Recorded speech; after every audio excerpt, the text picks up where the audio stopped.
सी example इस तरह की बात कर लेते हैं कि भाई मैंने आपसे कहा था कि ज़रूरी नहीं है कि आप कंसिस्टेंसी से हमेशा आंसर आए।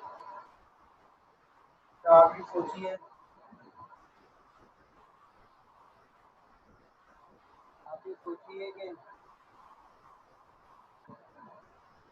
कि आपने बस डिफरेंट कॉम्बिनेशन बना के चेक करना है कि जिससे आपको हेल्प मिल सके कि भाई आपका आंसर आ रहा है या नहीं। जैसे कि एग्जाम्पल आपके सामने दिख रही है बेटा,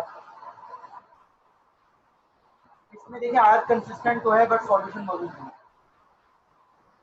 ठीक है, तो इसका मतलब ये नहीं है कि आपने आर कंसिस्टेंसी लगा लिया और आंसर आ गया। अभी गेटिंग नहीं, ये कोई हार्ड एंड फास्ट रूल नहीं है कि आपने आर कंसिस्टेंसी लगा लिया और आपका आंसर आ गया।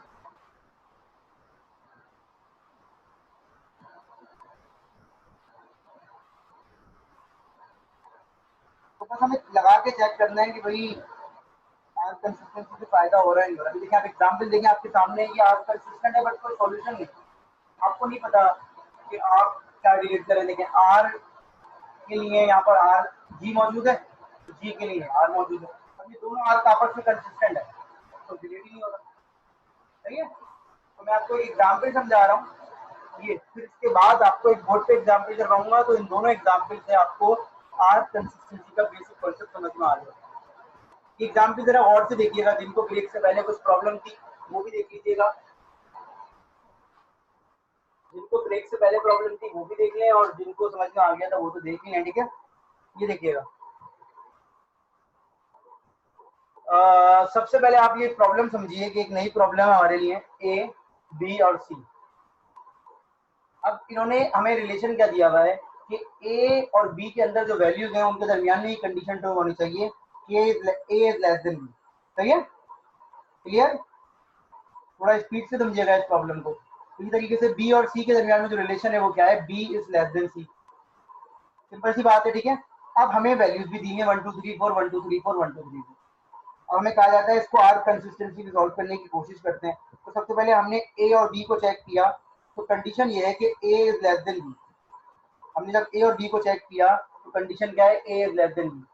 देखिएगा, साथ साथ रहिएगा। ये देखें मैंने क्या किया, मैं यहाँ पर वैल्यूज लिख रहा हूँ कि भाई 1 2 3 4 ए की वैल्यूज है और बी की भी वैल्यूज क्या है 1 2 3 4, ऐसा ही है। अब लॉजिक ये बता रहे हैं कि भाई हर वैल्यू जो ए के अंदर है, क्योंकि हम किसके रेफरेंस से चेक कर रहे हैं, ए के, तो हमने सबसे पहले आर के एग्जामिन किया, ए और ए लेस देन बी का। मतलब ए की हर वैल्यू के लिए बी में कोई ना कोई बंदा मौजूद होना चाहिए जिसको कंडीशन ट्रू हो रही। ए की हर वैल्यू के लिए बी के अंदर कोई ना कोई बंदा मौजूद होना चाहिए। तो सबसे पहले मैंने ए की वैल्यू उठाई 1। ये देखें मैंने यहाँ से 1 पिक किया और मैंने चेक किया कि बी में जो 4 मेंबर हैं उनमें से किसी एक से भी कंडीशन ट्रू हो रही है। तो आपका क्या ख्याल है, आपका क्या ख्याल है, कंडीशन ट्रू हो रही है या फॉल्स हो रही है? किसी एक से भी 1 के लिए क्या 1 बी की किसी एक भी वैल्यू से छोटा है, या 1 बी की किसी एक भी वैल्यू से छोटा है? समझ में आ रही है मेरी बात? तो इसका मतलब 1 सही है। अब आ जाते हैं 2। ए की वैल्यू पिक कर रहा हूँ, बी की नहीं कर रहा, ए की वैल्यू पिक कर रहा हूँ। अब ए में जो 2 मौजूद है, क्या वो बी की किसी एक वैल्यू से भी छोटा है? बिल्कुल, 3 से भी छोटा है और 4 से भी छोटा है। 3 पे हमने बात कर ली। इसी तरीके से ए में 3 है, वो किसी एक वैल्यू से भी छोटा है, बी की किसी एक वैल्यू 4 से छोटा है। सही है ना? इसका मतलब 1 2 3 तो है, लेकिन 4 किसी भी वैल्यू से छोटा नहीं है बी की, और किसी भी वैल्यू से छोटा नहीं है बी की। तो इसका मतलब है ये दोनों आर कंसिस्टेंट जब होंगे जब इसमें से हम क्या डिलीट कर दें, क्या डिलीट कर दें, क्या डिलीट कर दें, 4 डिलीट कर दें। गुड। तो जैसे ही पहला स्टेप खत्म होगा, देखिए यहाँ लिखा हुआ भी, remove A is equal to 4 from the domain of it. तो अब मेरे पास ए अपडेट हो गया बेटा, और उसकी वैल्यू हो गई 1 2 3। Is it clear? इसका मतलब ए में 1 2 3 बचा हुआ, मैं अपडेट करते हुए चल रहा हूँ। अब हमने दूसरा आर्क क्या लिया, बी और सी का। तो बी और सी, तो बी सी की वैल्यू भी मैं लिख देता हूँ, सी भी शुरू से स्टार्ट किया है, तो 1 2 3 4। अब मुझे बताइए कि बी में हर वैल्यू, बी की हर वैल्यू सी की किसी ना किसी वैल्यू से छोटी होनी चाहिए। तो बी में 1 जो है, बी में 1 वो सी में किसी से छोटा है? तो ये बात, बी में 1 इन तीनों से छोटा है ना? बिल्कुल।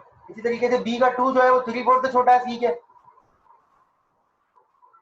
इसी तरीके से बी का 3 जो है वो 4 से छोटा है। लेकिन बी में जो 4 है वो किसी से भी छोटा नहीं है, सही है। इसका मतलब है बी में से भी 4 डिलीट करना पड़ेगा, तो हम अपडेट करके दोबारा लिख देते हैं। हमने बी को अपडेट कर दिया, बी हो गया हमारे पास 1 2 3। Is it clear? यहाँ तक पहुंच गए, ठीक है। अब आ जाए आगे।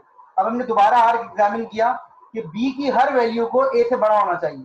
अब हम इसके रेफरेंस से बात कर रहे हैं कि बी की हर वैल्यू को ए से बड़ा होना चाहिए। कोई भी आर एग्जामिन कर सकते हैं, डायरेक्शन कुछ भी हो सकती है। कभी कभी बाई डायरेक्शनल होता है, कभी कभी सिंगल डायरेक्शनल होता है।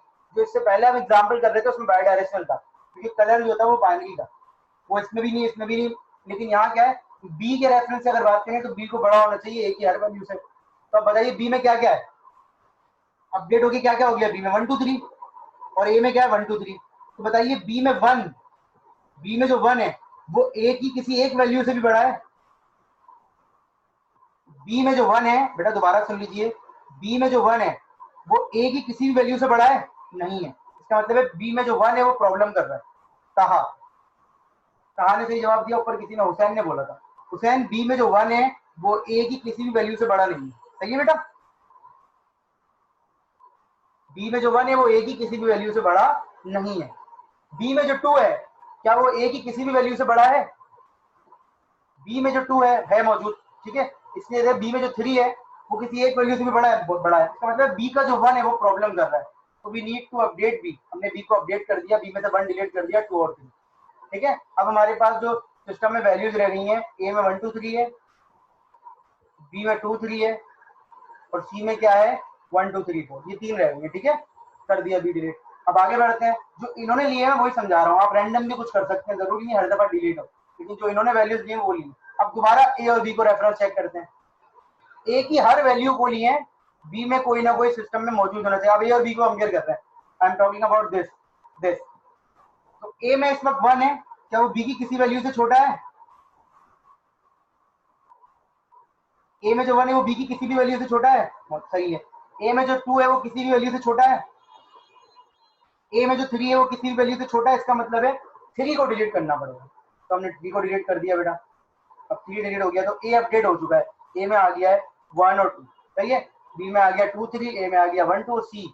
अब आखिरी वाले पे आ जाते हैं, सी के रेफरेंस से बात करते हैं कि सी जो है वो बी के हर मेंबर से बड़ा होना चाहिए, किसी एक मेंबर से भी बड़ा होना चाहिए। तो सी में क्या है 1 2 3 4, तो सी में जो 1 है वो किसी से बड़ा है बी में? सी में जो 1 है वो बी में किसी से बड़ा है नहीं है, इसका मतलब 1 डिलीट होना चाहिए। सी में जो 2 है वो किसी से भी बड़ा है, इसमें मतलब 2 भी डिलीट होना चाहिए। सिर्फ 3 और 4 है। तो फाइनल जो हमने आंसर यहाँ तक सॉल्व किया वो हो गया 3 और 4। तो इसका मतलब है फाइनल आंसर जो होगा फिलहाल वो ये होगा कि जो हमारी कंडीशन ट्रू हो रही है वो इन तीनों पे हो रही है। देखिए ये और ये, इसको डिलीट कर रहा हूँ, इसको डिलीट कर रहा हूँ। तो अगर इस वक्त मैं ये वैल्यूज फिल कर दूं तो आप मेरे हिसाब से और आपके हिसाब से ये तमाम कंडीशन को फुलफिल कर देंगे, ठीक है।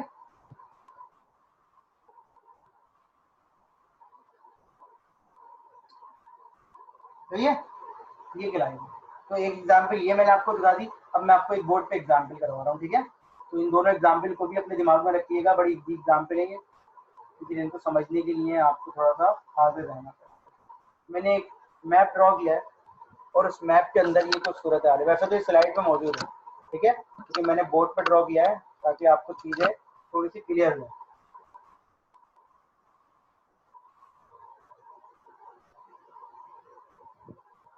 ठीक है। तो ये आपका एक बोर्ड है जिसमें आपके पास एफ तक के ब्लॉक्स है और ये सूरत हाल है। जाहिर सी बात है आपकी प्रॉब्लम है तो आप पहले प्रॉब्लम को सुकून से समझिए कि सर कौन सा किसके साथ रीजन मर्ज हो रहा है, कौन सा रीजन किसके साथ मर्ज हो रहा है बेटा, ठीक है। मैं आपको दोबारा से रिकॉल कर रहा हूँ कि आर कंसिस्टेंसी फॉरवर्ड चेकिंग के बाद लगती है। मतलब कुछ वैल्यूज आप रैंडम फिल कर दें, कुछ वैल्यूज आप रैंडम फिल कर दें। इनिशियली बेटा आपने कहा कि सर सबके पास 3 ऑप्शन मौजूद है, RGB RGB RGB RGB RGB RGB, सही है। हमने डिसाइड किया कि हम ए को कलर आर दे देंगे। तो ए के जो नेबर्स हैं वो कौन कौन से हैं? ए के जो नेबर्स हैं वो कौन कौन से हैं? इस ब्रैकेट का मतलब ये है कि हमने ए को कलर असाइन कर दिया। ए के जो नेबर्स हैं वो कौन कौन से हैं? सिर्फ 3 है बेटा, 4 तो नहीं। जी तो मौजूद ही नहीं है इसमें। अच्छा जी तुमने हाँ जी बोला था, ठीक है। तो ई भी है सर, तो बी में से जी निकल जाएगा, इसका मतलब यहाँ पे बचेगा R B. Is it clear? इसी तरीके से आपने मुझे बताया एफ, ए का नेबर कौन है एफ, तो एफ में से भी निकल जाएगा कौन, एफ में से भी कौन निकल जाएगा आर, यहाँ भी बचेगा सॉरी जी बी, यहाँ भी बचेगा जी बी, और इसी तरीके से ई में से भी निकल जाएगा आर, तो ई में भी क्या बचेगा जी और बी, ये दोनों अनचेंज रहेंगे। सही है, क्लियर। अब हमने फॉरवर्ड चेकिंग के जरिए एक वैल्यू और फिल की, अभी हम आर कंसिस्टेंसी नहीं लगा रहे, हमने फॉरवर्ड चेकिंग के जरिए क्या किया, एक वैल्यू और फिल करते हैं। फॉरवर्ड चेकिंग के जरिए एक वैल्यू और फिल करते हैं, जो मेरी स्लाइड में हुई है मैं एज इट इज वही कर रहा हूँ ताकि मिक्स ना हो, हम दूसरी तरीके से भी बाद में कर लेंगे। तो हमने बी को जी दे दिया, ठीक है। अब आर तो फिक्स हो चुका है, तो आर में तो कोई प्रॉब्लम है ही नहीं, हमने बी को जी दे दिया। अब मुझे बताइए बी में जी असाइन करने से आपके पास क्या क्या चेंजेस होंगे, बी के साथ कौन कौन कनेक्ट है, ए तो हो चुका है fill, C D F, C D F सही है ना, सी डी एफ सही कह रहा हूं, तो सी में से आप निकाल दें क्या जी, सी में से आप निकाल दें जी, आप डी में से भी जी निकाल दें, और आप एफ में से भी जी निकाल दें, तो यहां बचा बी, सही है, और ई अपनी जगह पे रहेगा जी और बी। यहां तक सबकी समझ में आ गई ये बात, कोई मसला तो नहीं है इसमें, ठीक है। अब आते हैं कि भाई हम डिसाइड करते हैं हमें आर कंसिस्टेंसी लगानी है। मैं अगेन रिपीट कर रहा हूँ, आपकी चॉइस है, आप किसी को भी किसी के साथ ग्रुप बना सकते हैं, जरूरी नहीं है कि हर दफा वही ग्रुप बने जिससे वैल्यू डिलीट हो रही हो, समटाइम ऐसा हो सकता है आपका ग्रुप बने और वैल्यू डिलीट ना हो रही, तो आप फिर किसी और का ग्रुप बनाए। सीक्वेंस मैटर नहीं करता, सॉल्यूशन मैटर करता है, ठीक है। सीक्वेंस मैटर नहीं कर रहा है यहाँ पर, सॉल्यूशन मैटर कर रहा है। तो अब मैं अगर देखूं तो मेरे ग्रुप कौन कौन से बन सकते हैं, डेफिनेटली वो लोग जो आपस में आर जिनका एग्जामिन हो रहा है, तो देखें अच्छा मेरा फायदा भी होना चाहिए, मैं उन लोगों का ग्रुप बनाऊं जिनका आपस में मर्ज होने से फायदा भी हो रहा हो। अब मैं आर और सी और डी का ग्रुप बना लूं, तो सी और डी में देखें कोई वैल्यू डिलीट ही नहीं होगी, समझ रहे हैं क्यों, क्योंकि ये दोनों हैं तो नेबर, लेकिन दोनों आर कंसिस्टेंट है, कोई वैल्यू डिलीट ही नहीं होगी। तो अब मैं सबसे पहले ग्रुप बनाऊंगा डी के साथ एफ का ग्रुप बना के देखते हैं, डी के साथ एफ का ग्रुप। देखें मैंने कहा D is not equal to F, क्योंकि हमारी कंडीशन ये गिवन है कि डी और एफ बराबर नहीं होने चाहिए।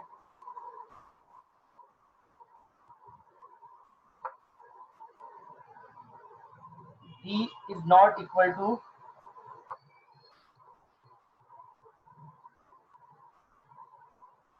D is not equal to F, ठीक है।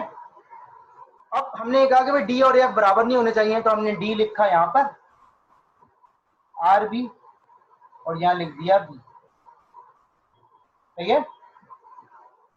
मुझे बताइए क्या D और F आपस में आर कंसिस्टेंट है, D में R मौजूद है जो B से अलग है, लेकिन D में B मौजूद है तो B से अलग नहीं है। इसका मतलब है ये आपस में आर कंसिस्टेंट हो सकते हैं। अगर मैं यहाँ से क्या डिलीट कर दूं, सबकी समझ में आ रही है ये बात, ये आपस में आर कंसिस्टेंट हो सकते हैं। अगर मैं यहाँ से क्या डिलीट कर दूं, बी डिलीट कर दूं, तो मैंने यहाँ से बी डिलीट कर दिया। तो नेक्स्ट स्टेप में क्या हुआ, मैंने यहाँ पर आर ही लिख के रखा, यहाँ पर जी लिख के रखा, यहाँ पर आर बी लिख के रखा, लेकिन डी में से मैंने क्या डिलीट कर दिया, बी डिलीट कर दिया, ये जी और बी और ये बी, ठीक है। अब मुझे बताइए आपके ख्याल में नेक्स्ट ग्रुप कौन सा बनना चाहिए, फायदे वाला ग्रुप होना चाहिए जिसमें कोई फायदा हो रहा हो। डेफिनेटली सी और ई का कह रहे हैं, जुबैर कह रहे हैं सी और ई का, सी डी ई एफ कोई सा भी एक ले लेते हैं, सी और ई का समझ लेते हैं पहले, जुबैर ने जवाब दिया सी ई, ये कह रहे हैं सी और ई का ग्रुप बना लें सब। अब देखिए सी में आर बी है और ई में क्या है जी बी,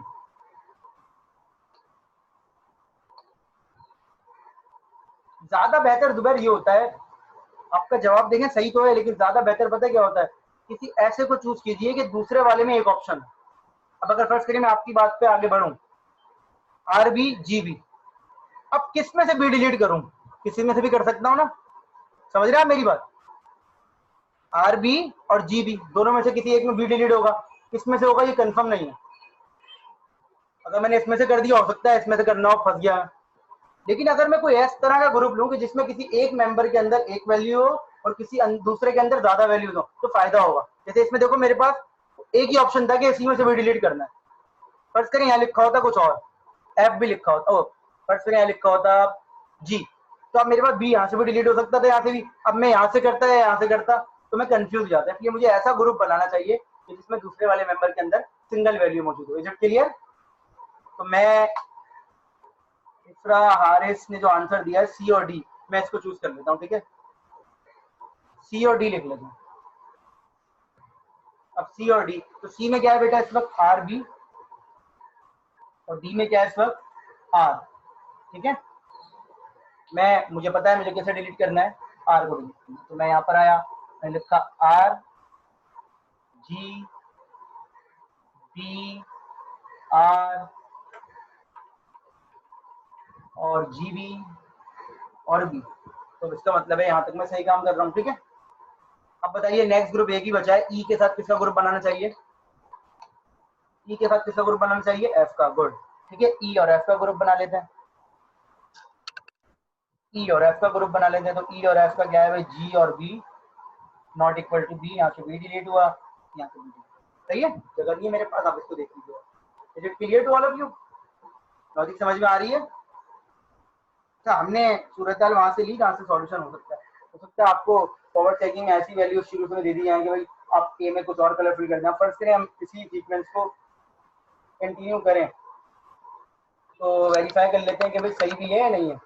हमने कहा कि भाई ए के अंदर जो है वो हमने रेड कलर असाइन किया है, ए को हमने रेड कलर दे दिया है, सी को हमने कौन सा कलर दिया, फाइनली ग्रीन, ठीक है। तो कोई सी में कौन सा कलर दिया हमने, ब्लू,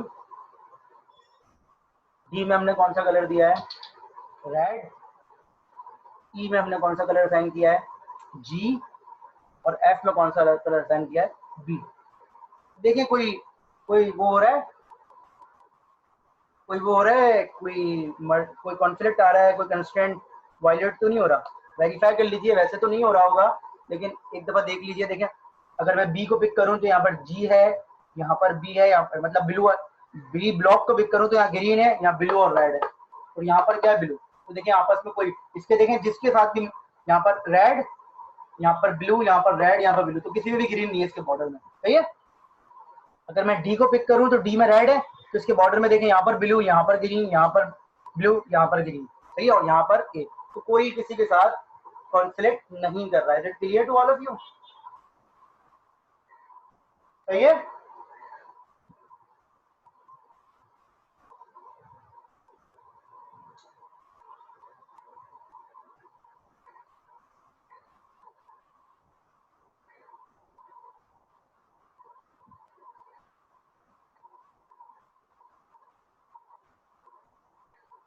तो सवाल बस जो दो तीन चीजें हैं वो मैं आपको एक्सप्लेन फिर कर रहा हूँ कि जो चीजें आपके हाथ में नहीं है वो ये है कि अगर ये जो शुरू में दो फॉरवर्ड चेकिंग के हमने कलर पिक किए हैं, ए में रेड कर दिया, बी में ग्रीन कर दिया, तो हो सकता है मैं आपको ए में कुछ और दे दूं, बी में कुछ और दे दूं, समझ रहे हैं? या हो सकता है एक ही ऑप्शन दे दूं और बोलूं कि दो कम से कम फिल करने के बाद आप फर्दर खुद कंटिन्यू करें। तो this is not about answer, सही है, this is not about answer. ये बस ऐसे पिक किया जाएगा कि आपने जो आर कंसिस्टेंसी लगाई है वो सही लगा रहे हैं नहीं लगा रहे हैं, जिन दो मेंबर्स को चूज करना चाहिए आप सही काम कर रहे हैं नहीं कर रहे। तो समटाइम हो सकता है फॉरवर्ड चेकिंग में, जैसे मैं अभी स्क्रीन पे दोबारा वापस आ रहा हूँ स्लाइड पर, समटाइम ऐसा हो सकता है कि आपने जो कॉम्बिनेशन चूज किया है उसके भी आपका आंसर ना है।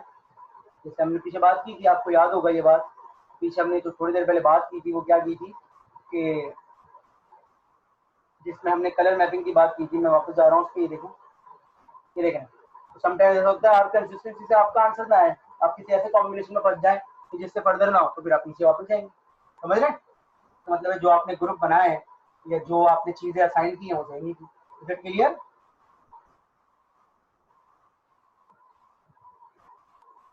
प्रॉब्लम समझ में आ गई? एक और एग्जाम्पल कर लेते हैं इसी बोर्ड पर, ठीक है, ताकि इसी कॉम्बिनेशन को लेते हुए और एग्जाम्पल कर लेते हैं। जरूरी थोड़ी हमारा आंसर है, हमें जो चीजें समझ में आनी चाहिए बस। तो मैं इसी एग्जाम्पल को चेंज कर रहा हूँ,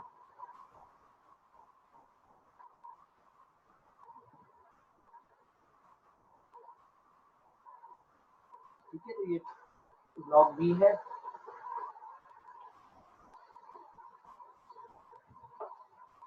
तो ये हो गया, किसी और को चूज कर लेते हैं। हमने ई को दे दिया फर्स्ट करें ब्लू कलर, ठीक है। तो ई को ब्लू कलर देने से किस किस में चेंजेस आएंगे, ए में आएंगे, बी में आएंगे, बी में नहीं आएंगे, ठीक है, बी में नहीं आएंगे, सी में आएंगे, सी में आएंगे बिल्कुल, ठीक है, डी में आएंगे, बिल्कुल डी में आएंगे, ई में तो है ही ब्लू ब्लू कलर,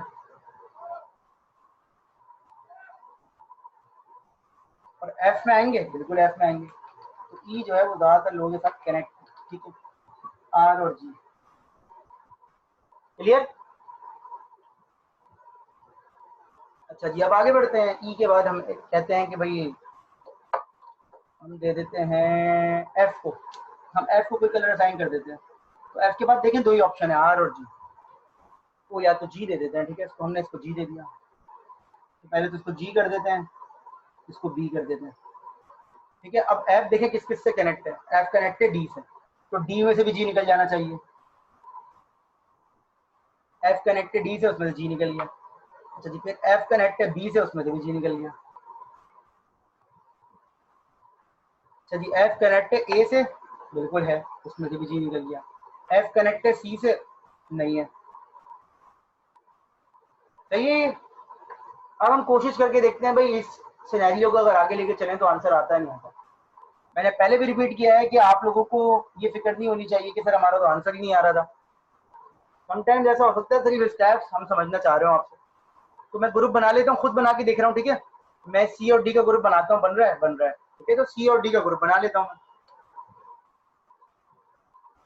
मुझे पता है सी में क्या है, आर जी, और उधर क्या है आर, तो उसमें से आर डिलीट कर देते हैं। जब मैं यहाँ पहुंचूंगा तो आर, आर बी, यहाँ से मैं जी, यहाँ से मेरा आर, यहाँ से मेरा बी, यहाँ से मेरा जी, ठीक है। अब मेरे पास एक ही ग्रुप है बी, और बी किसके साथ है, ए के साथ, तो बना के देखते हैं clear. A is not equal to B, यहाँ पर आर, यहाँ पर आर बी, यहाँ से मैं आर डिलीट करता हूँ, ठीक है, और यहाँ से मैं आर डिलीट करता हूँ, ठीक है। अब मैं लिख के देख लेता हूँ कि भाई कोई कंडीशन वायलेट तो नहीं हो रही, पता नहीं मुझे, देख लेता हूँ मैं। तो ए में है रेड कलर, बी में है ब्लू कलर, सी में है ग्रीन कलर, डी में है रेड कलर, ई में है ब्लू कलर, और एफ में है ग्रीन कलर। इत्तेफाक से देखें ये सॉल्यूशन में मुझे लग रहा है कि सही लग रहा है, सही है या कोई गड़बड़ है। अगर आप वेरीफाई करें तो ए के जो नेबर है उसमें कहीं पर भी रेड नहीं, एक दो तीन नेबर है उसमें कहीं पर रेड नहीं। बी के जो नेबर है उसमें कहीं पर भी ब्लू नहीं है, देखें ये एक नेबर है, ये दूसरा, ये तीसरा। सी के जो नेबर्स हैं उसमें कहीं पर भी ग्रीन कलर नहीं है, देखें एक दो तीन, कहीं पर भी ग्रीन। डी के जो नेबर है उसमें कहीं पर भी रेड नहीं है, देखें इसमें भी रेड नहीं है, इसमें भी रेड नहीं है, इसमें भी रेड नहीं है, इसमें। ई के जो नेबर है उसमें ब्लू, देखें यहाँ ब्लू नहीं है, यहाँ ब्लू नहीं है, यहाँ भी ब्लू नहीं है, यहाँ भी ब्लू नहीं है। और एफ के जो नेबर है उसमें चेक कर लें, कहीं पर भी ग्रीन कलर नहीं है। तो एफ के नेबर देखिए एक दो तीन चार, सही है।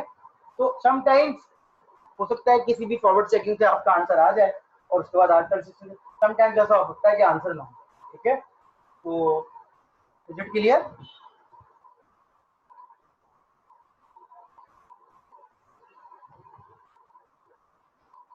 कोई सवाल है इसमें,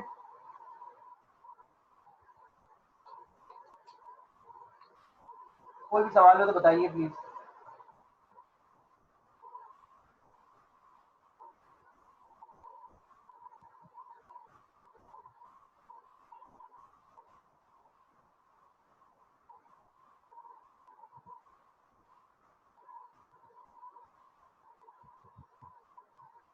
आज कंसिस्टेंसी समझ में आ गई आपके।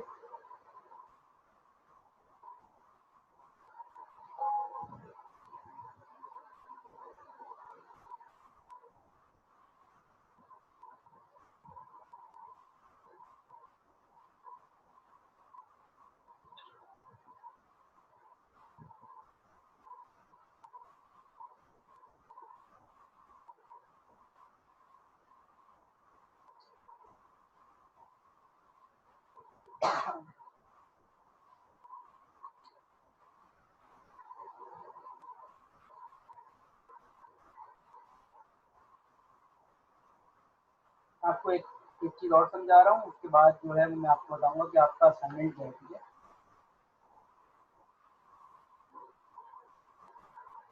लास्ट असाइनमेंट होगा आपका। असाइनमेंट एग्जैक्टली ये नहीं है, वो तो मैं कुछ और सिनेरियो दूंगा, लेकिन ये जो एग्जाम्पल है ना, ये क्या कहलाता है, ये क्या कहलाता है,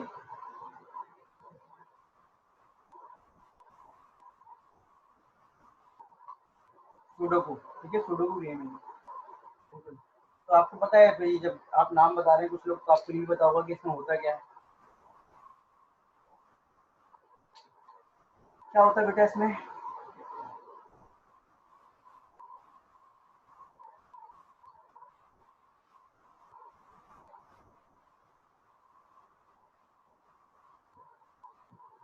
सेम नंबर नहीं आता, रॉ वाइज, कॉलम वाइज और स्क्वायर वाइज। स्क्वायर भी, एक चीज ऑडिट कर लें। ठीक है, स्क्वायर भी है। जैसे फर्ज करेंगे A1 से लेके A9, A1 से लेके A9, तो पूरी रॉ में यूनिक नंबर होने चाहिए। बता रहा हूँ, A1 से लेके A9 तक पूरी रॉ में यूनिक नंबर होने चाहिए। A1 से लेके I1 तक पूरे कॉलम में यूनिक नंबर होने चाहिए। और A1, A2, A3, B1, B2, B3, C1, C2, C3 ये स्क्वायर है, इस स्क्वायर में यूनिक नंबर होने चाहिए।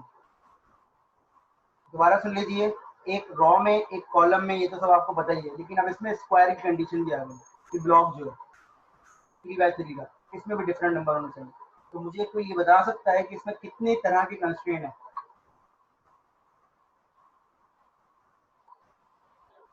तो ये बता सकता है कि इसमें कितनी तरह के कंस्ट्रेंट है? तीन। तीन, चार,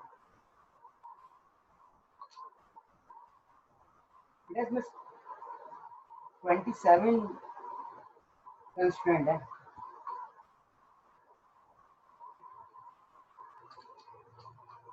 27। रॉ कितनी है? 9। कॉलम कितने? 9। ब्लॉक्स कितने? 9। कितने कंस्ट्रेंट हो गए?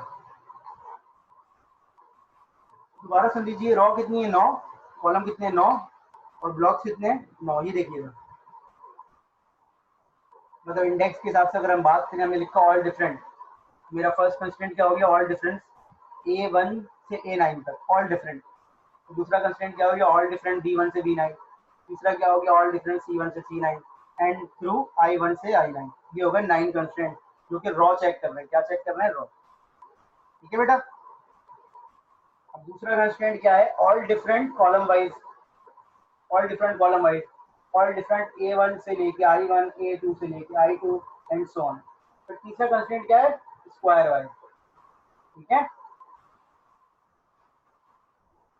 तो ये एक सूरत हाल है, इसको आपने असाइनमेंट में सॉल्व करना होगा, लेकिन डायग्राम ये नहीं है।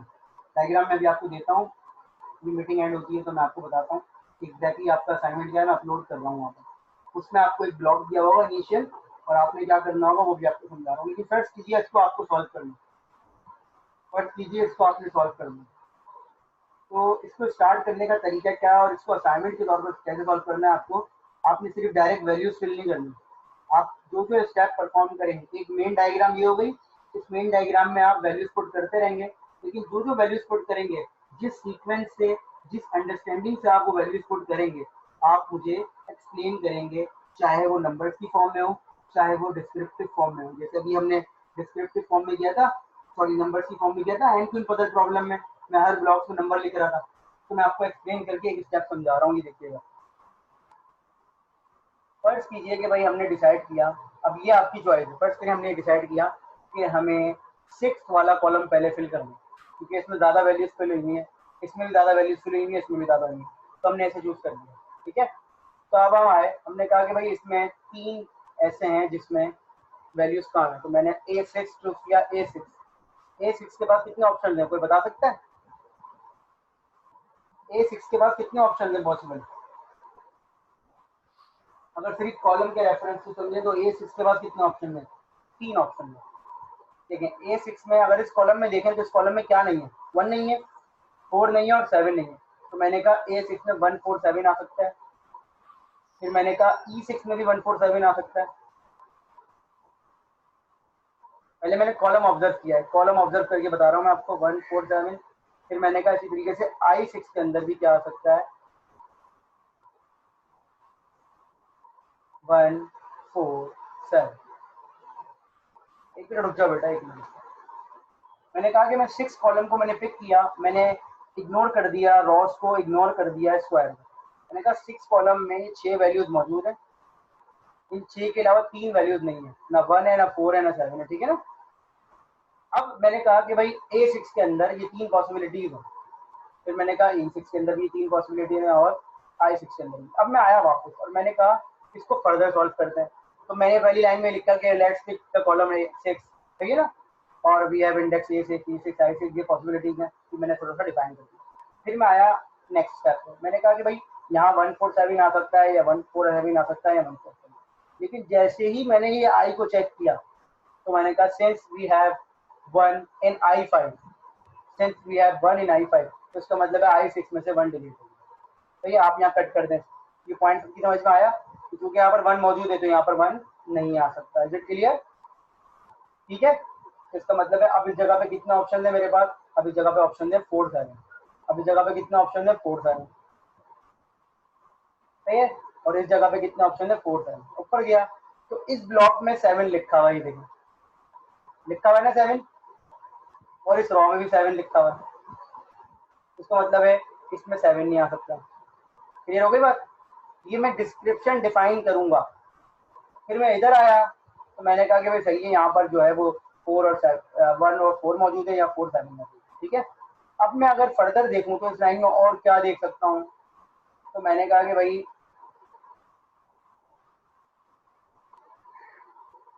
इसमें 1 भी मौजूद है। देखिए ये रहा, इस ब्लॉक में 1 भी मौजूद है, तो इसका मतलब यहाँ से 1 भी डिलीट होगी। तो हमारे पास सिर्फ यहाँ पर क्या बचा, क्या बचा 4। कि जो भी मैंने काम किया है इस काम को मैं डिस्क्रिप्शन की फॉर्म में डिफाइन करूंगा। यहाँ पर 4 आ गया तो इसका मतलब है इस पूरी लाइन में 4 नहीं आ सकता, तो इसमें से भी 4 डिलीट कर दो, इसमें से भी 4 डिलीट कर दो। यहाँ पर भी 4 नहीं आ सकता, यहाँ पर भी 4 नहीं आ सकता। डायगोनल नहीं देखना बेटा, स्क्वायर देखना है, रॉ देखनी है और कॉलम। मतलब यहाँ पर भी 4 नहीं आ सकता, यहाँ भी 4 नहीं आ सकता, और 1 यहाँ ऑलरेडी, तो यहाँ पर सिर्फ 7 बचा। अब जहाँ यहाँ 7 आ गया तो इस लाइन में पूरा 7 नहीं आ सकता, तो यहाँ से 7 डिलीट हो गया, तो यहाँ क्या बचा हुआ। तो देखें एक कॉलम मैंने कितनी जल्दी फिल कर दिया, समझ रहे हैं, एक कॉलम मैंने फिल कर दिया। तो इस कॉलम में पूरे में देख लें कि आपके पास जो है वो सारी वैल्यूज क्या डिफरेंट है। फिर मुझे कौन सा कॉलम पिक करना चाहिए, फर्स्ट कीजिए मैं ये वाला कॉलम पिक करता हूँ, फर्स्ट कीजिए मैं ये वाला कॉलम पिक करता हूँ। तो इस कॉलम में अगर मैं देखूँ तो इस जगह पे क्या क्या पॉसिबिलिटीज है। इस लाइन में 4 नहीं है, इस लाइन में 9 नहीं है, और इस लाइन में 3 नहीं, सॉरी 3 है, 5, 4 5, 4 5 और 9, 4 5 और 9। देखें इसमें 4 5 9, तो अगर मैं इसको यहाँ पर लिखूँ तो मैं लिख देता हूँ 4 5 9। अगर सिर्फ कॉलम के रेफरेंस से बात करूँ, फिर 4 5 9, फिर 4 5 9, सही है।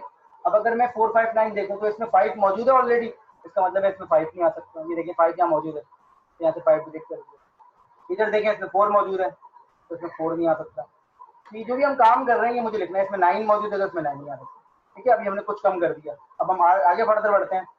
तो इसमें 5 मौजूद है, इसमें 5 तो कल मैंने डिलीट कर दिया, ठीक है। अब आए इसमें, इसमें आए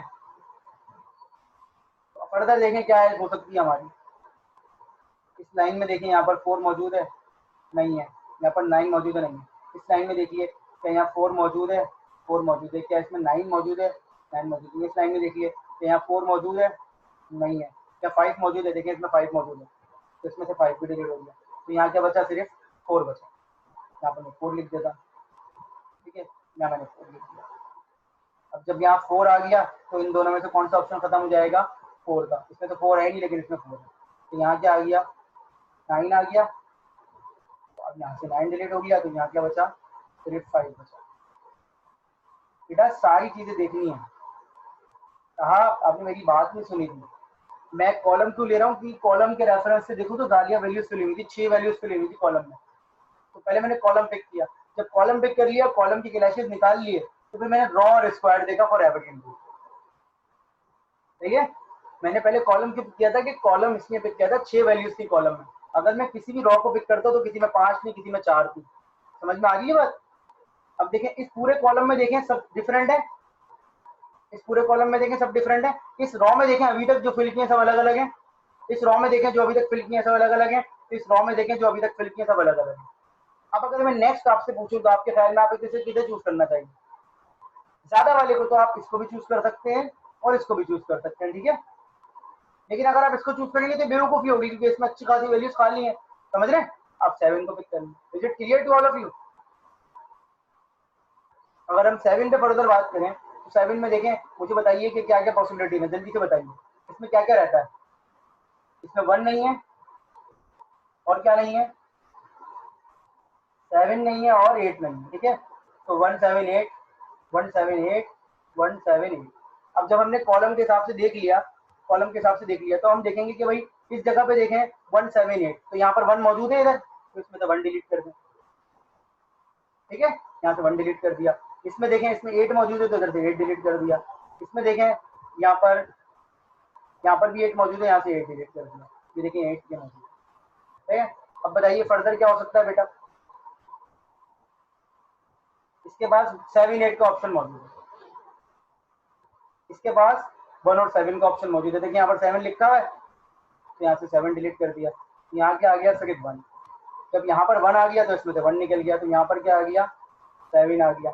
जब यहाँ पर 7 आ गया तो इसमें 7 डिलीट हो गया, यहाँ क्या आ गया? 8 आ गया। समझ रहे हैं आप कितनी आराम से सॉल्व हो रहा है?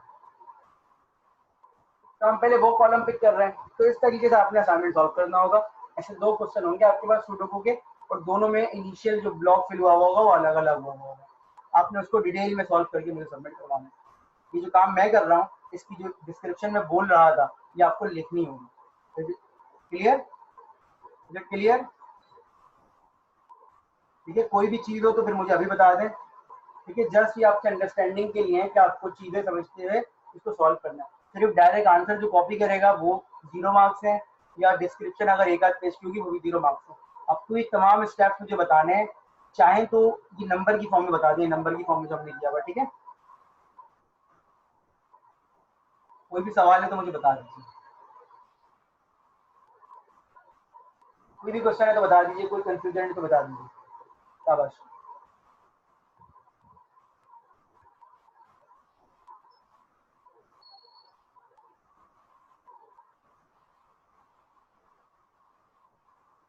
बेटा ये जो मैं बोल रहा था ये डिस्क्रिप्शन दी सकीना,